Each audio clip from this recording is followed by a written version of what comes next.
You ready? Okay.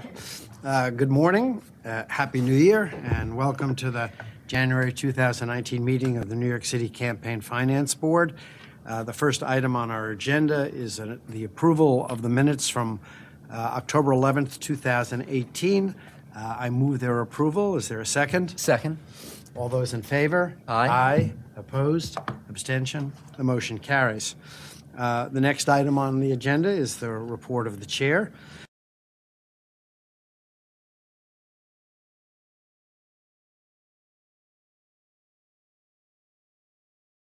Citywide Office of Public Advocate. Because Public Advocate is a citywide office, the board will conduct all of its regular election cycle responsibilities. That includes the administration of public matching funds, public disclosure of campaign spending and fundraising, coordinating a debate program for broadcast, and the distribution of a nonpartisan online voter guide, including candidate profiles. This is the first election cycle in which the enhanced 8-to-1 matching funds ratio is available to qualifying candidates. Those participating in the matching funds program may choose between the new program and the old program, which provides a 6-to-1 match, albeit with a higher contribution limit.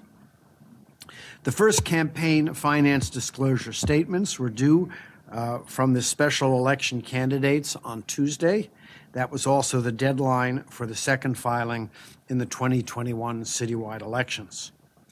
The next round of disclosure statements for special election candidates will arrive by Friday, January 25th, which is also the first disclosure date for independent spenders. All candidates are also required to attend our compliance and C-SMART training sessions. CFB staff are conducting a session later today and once more prior to the special election on Tuesday, January 22nd. If you are a candidate who has yet to sign up for a CFB training session, please do so as soon as possible. Training sessions are also available for independent spenders. I now turn to our Voter Assistance Advisory Committee Chair, Naomi Zouderer, for her report. Thank you, Chair Schaefer. This was a very exciting week for all of us who have been working to improve election laws in New York State. On Monday, both houses of the state legislature in Albany approved sweeping election reforms, including some of the items that have been at the top of the NYC Votes agenda for many years. They include early voting, which will provide up to 10 days of in-person voting before an election, including 2 weekends, combining the state and federal primaries, and allowing 16 and 17-year-olds to pre-register to vote, taking down another barrier to getting younger New Yorkers excited to vote. Passage of these bills dramatically changes how we will vote in the state of New York, and much, if not all of it, should be in place for the 2020 presidential election cycle, when voter participation is expected to reach an all-time high.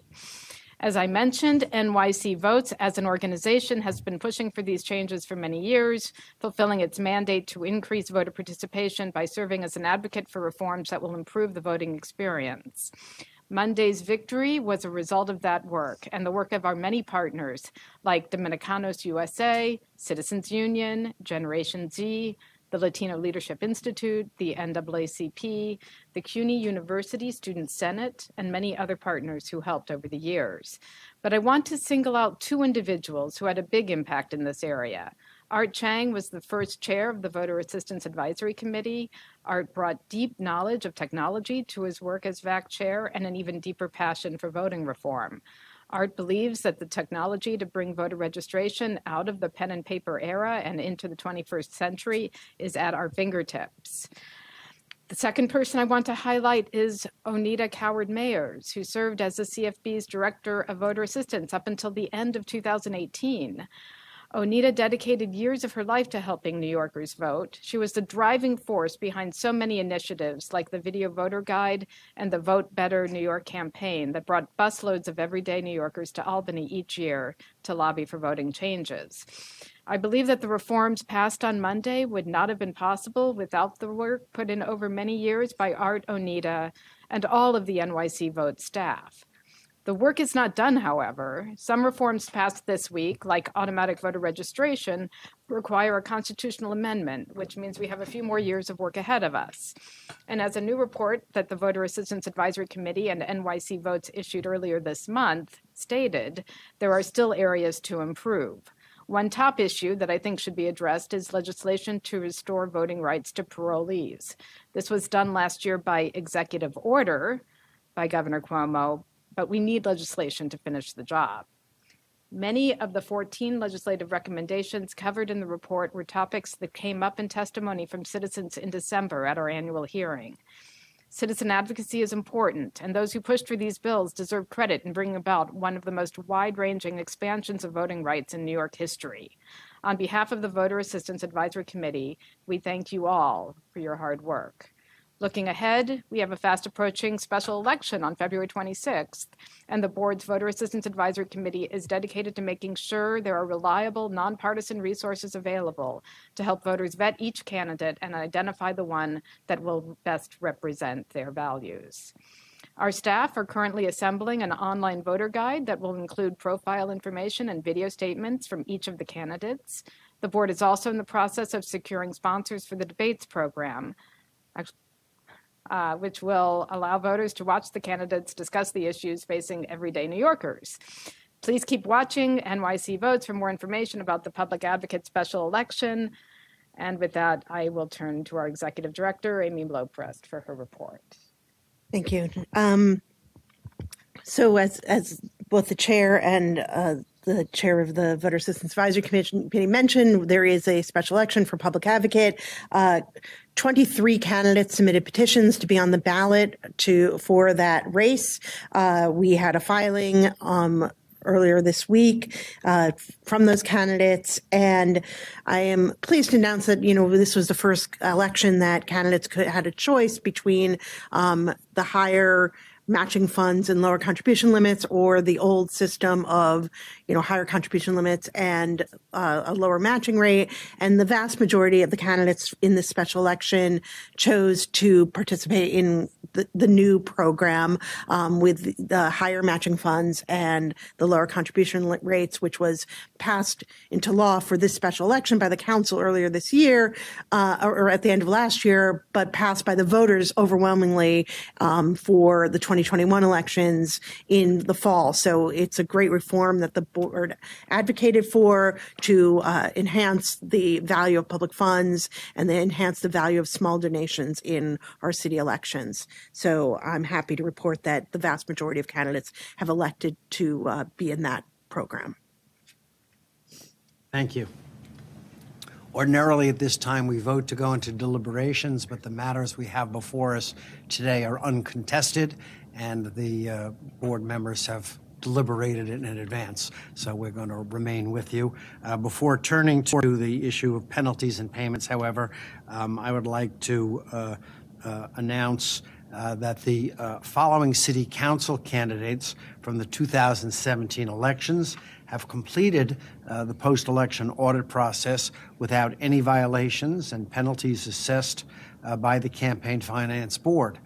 The board recognizes the diligence of the candidates and their campaign staff in running campaigns that maintain compliance with New York City's campaign finance law.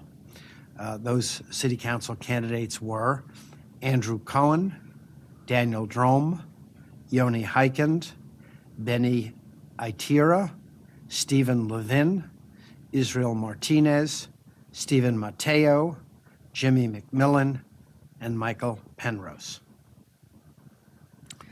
At this time, I'll propose the following findings of violations, penalties, and recommended public funds repayments and payments. First, for Cordell Clear from the a city council candidate in the 2017 election cycle. There is a recommended additional public funds payment of $709.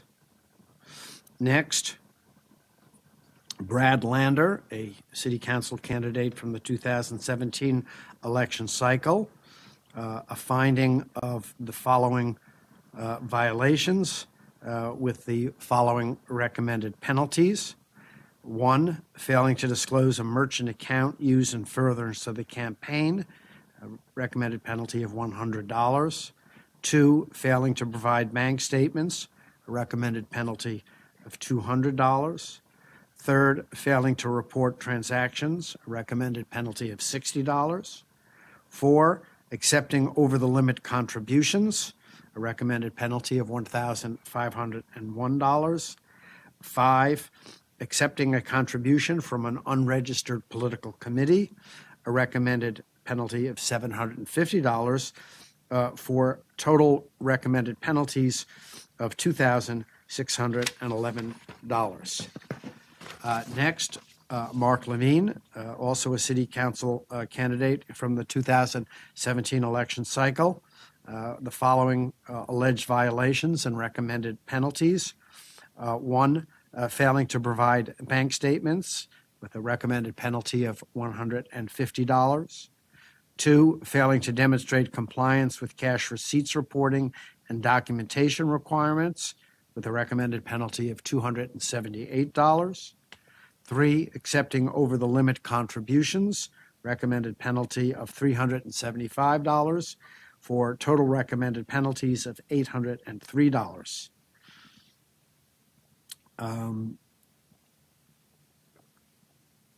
And let's vote on those all together, and then we have one additional item. So I will move for the adoption and approval of those alleged violations, recommended penalties, and payments. Is there a second? Second. All those in favor? Aye. Aye. Opposed? Abstentions?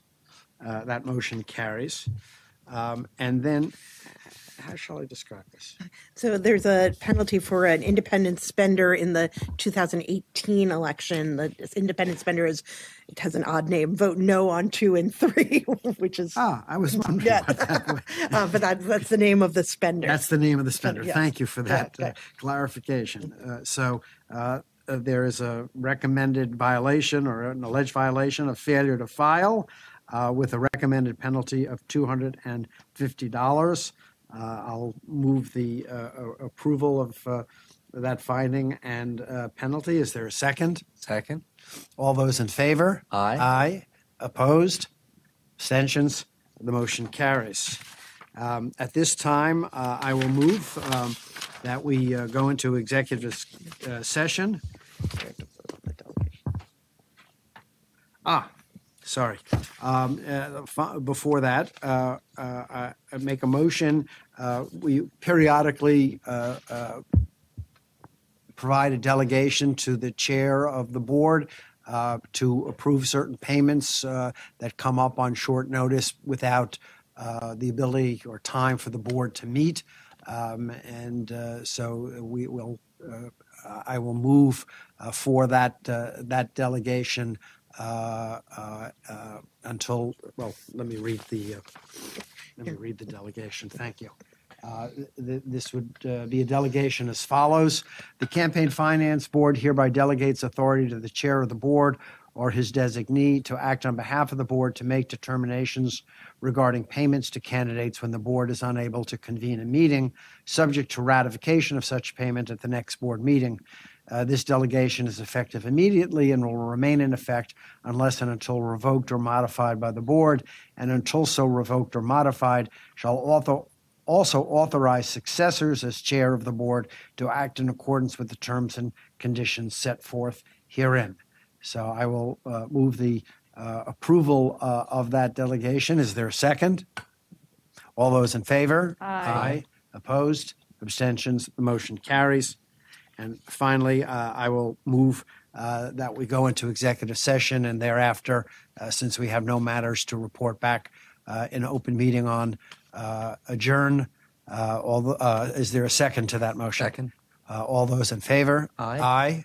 Opposed? Abstentions? The motion carries. Thank you all. We're going into executive session and will thereafter adjourn.